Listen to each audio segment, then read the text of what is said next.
friends, it's me, your friend James, and welcome once again to this special edition of The Legacy. We're going to transition now into a new phase of Jesus' ministry where he returns to his home region of Galilee. He returns to Cana, where he had performed his first miracle of turning the water into wine. Since then, he'd also done other miracles while he was in Jerusalem, and that resulted in a very warm welcome when he arrived. But now we're going to see him perform a miracle of a different sort, one that would go on to make up roughly 2/3 of his recorded ministry, and that is his healing ministry. Other than his great sacrifice on the cross, which would come later, his ministry to the sick and oppressed was maybe one of the most vivid examples we see of his loving compassion.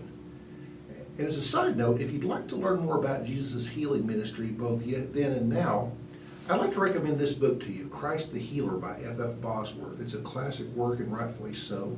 It's easy to find. You can get it on Amazon or pretty much any book dealer.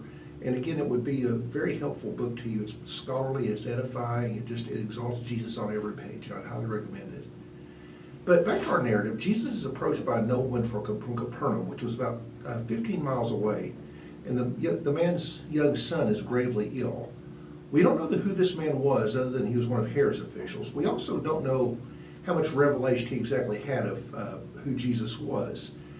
The man likely wasn't Jewish, but he may have been familiar with Jewish history and its rich traditions of rabbis who received miraculous answers to prayer.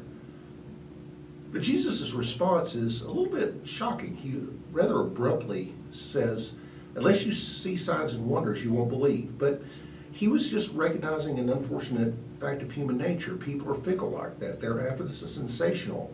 They want the benefits they get from God rather than God himself.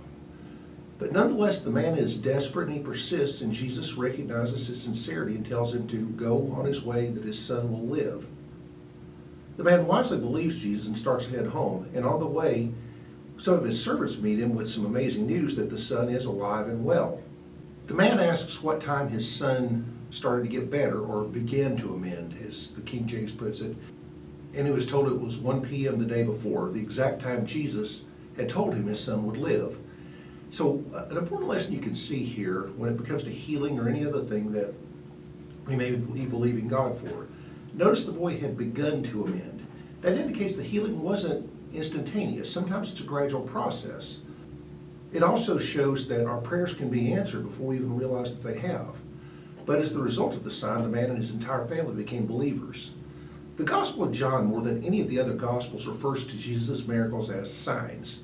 What does a sign do? It points to something else. You're driving to Chicago and you see a sign that says Chicago this way. You don't pull over and say, "I've arrived." Rather, you recognize that sign is pointing you to where your ultimate destination is. Jesus' miracles are wonderful reminders of his love and compassion, but they aren't the end in themselves.